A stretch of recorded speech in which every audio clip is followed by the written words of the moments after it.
The eye of all the world, the ancients called it. The heart of a lost empire that had lasted for 1,000 years and more.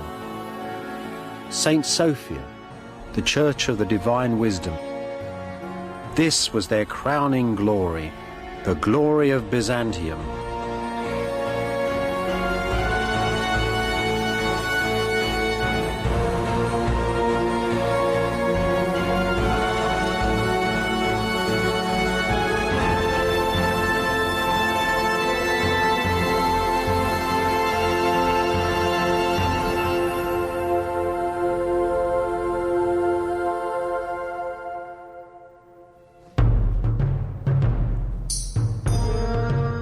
The vanished empire of Byzantium, born of pagan Rome.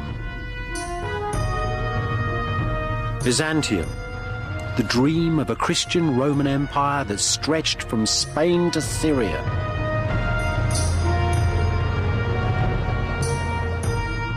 Byzantium, whose influence ran from northern Russia down to Nubia upon the Upper Nile.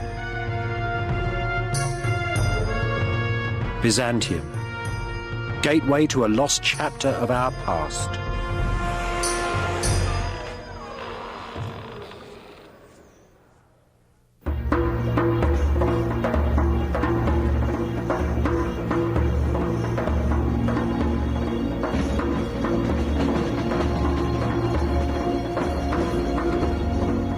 The Orient Express. I first travelled this line in the 60s. I bought a ticket at Waterloo Station in London for a ride to Istanbul in Turkey, and a lifelong fascination.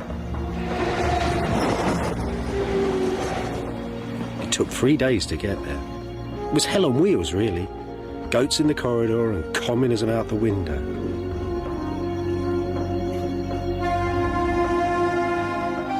Then all of a sudden, the train swung round the bend and bang! The Orient hit me in the face. A great golden city by the sea, set between the east and west. You could see it had been the centre of the world. It was astonishing. I'd come to Istanbul. And underneath, the magic ruins of the lost empire of Byzantium.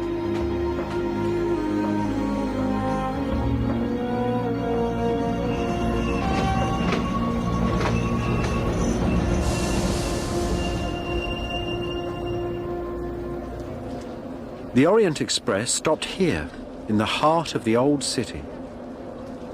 I got off it in clouds of smoke and steam, haunted by the ghosts of Greta Garbo and Agatha Christie, by 1,000 spies and archaeologists, by the kings and courtesans of pre-war Europe.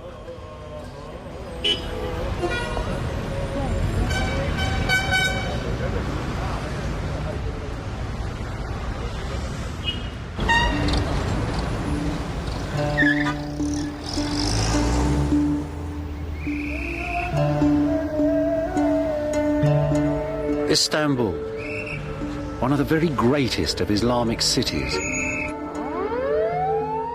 with the monuments of the conquering Turkish sultans who had ruled here since 1453, dominating its skyline.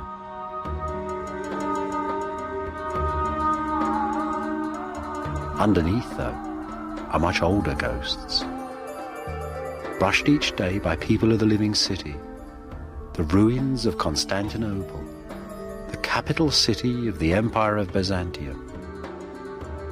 Istanbul, Constantinople, two names, new and old, for the same grand city.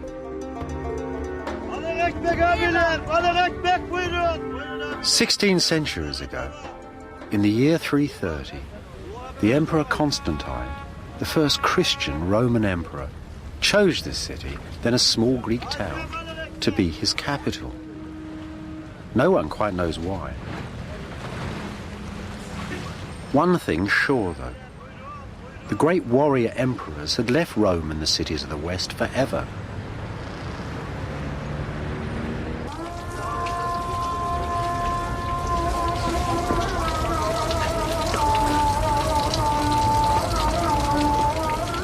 This mosque, The mosque of the Turkish Sultan who conquered the city is built straight on the foundations of the most ancient burial church of the mysterious emperors of old Byzantium. What then was this most ancient, half-forgotten empire? The Empire of Byzantium. Byzantium. That magic, spicy word.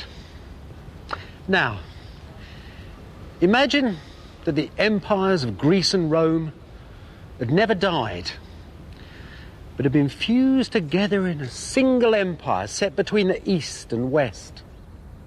And imagine that the emperors of this kingdom, the sacred emperors, could be torn to pieces by the mobs in the street. Emperors who could mutilate their courtiers and children, could kill their priests and blind whole armies of invaders.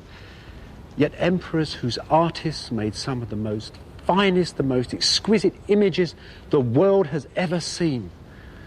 Visions of heaven and earth, sublime architectures, copied by everybody from the caliphs of Baghdad to the popes of Rome, the kings of Germany and the tribes of Nubia.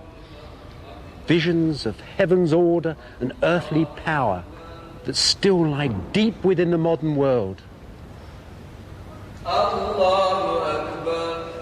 Just as this mosque, the Conqueror's Mosque, stands on the ruins of Byzantium, so do we all.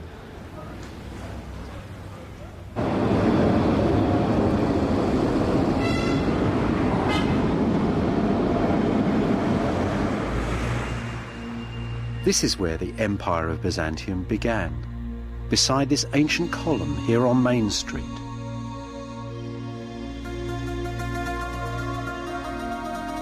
A lonely ancient relic in a modern city. In the year of our Lord 330, on a lovely May morning, a great procession came down this road. It was the highway of an ancient city called Byzantium. And the procession was led by the great Roman Emperor Constantine. And he'd brought with him a bunch of priests, pagan and Christian ones, and they were all holding an incredible collection of relics. There were 12 baskets filled with crumbs, the residue, it was said, of our Lord's miracle of the loaves and fishes. There was the very axe that Noah made the ark with. And there was a statue that the emperor himself had brought secretly from Rome, a statue of the Greek god Pallas. And at an exact moment prescribed by astrologers, they buried their relics just over there, at the foot of the column. 7 drums of porphyry brought from the Egyptian deserts. And Constantine renamed the city Constantinople and claimed it as the capital of his grand new empire. You know, over the years, the column itself came to be seen as a relic. And the Byzantines, that's the people who lived in this city, called it Christ's nail, because they thought that the great golden statue of Constantine upon the top had something of one of the nails from Christ's crucifixion built into it. And every year on the New Year's Day, that's the 1st of September, the Byzantines turned up at the bottom of this column and sung hymns to Saint Constantine, the founder of their city and the mighty empire called Byzantium.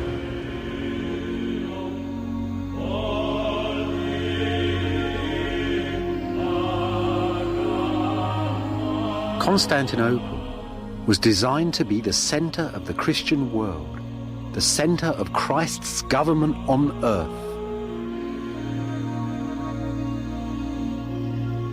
These great cups were made to hold the mystery of Christ's blood inside the city's churches. Churches glowing with Roman gold and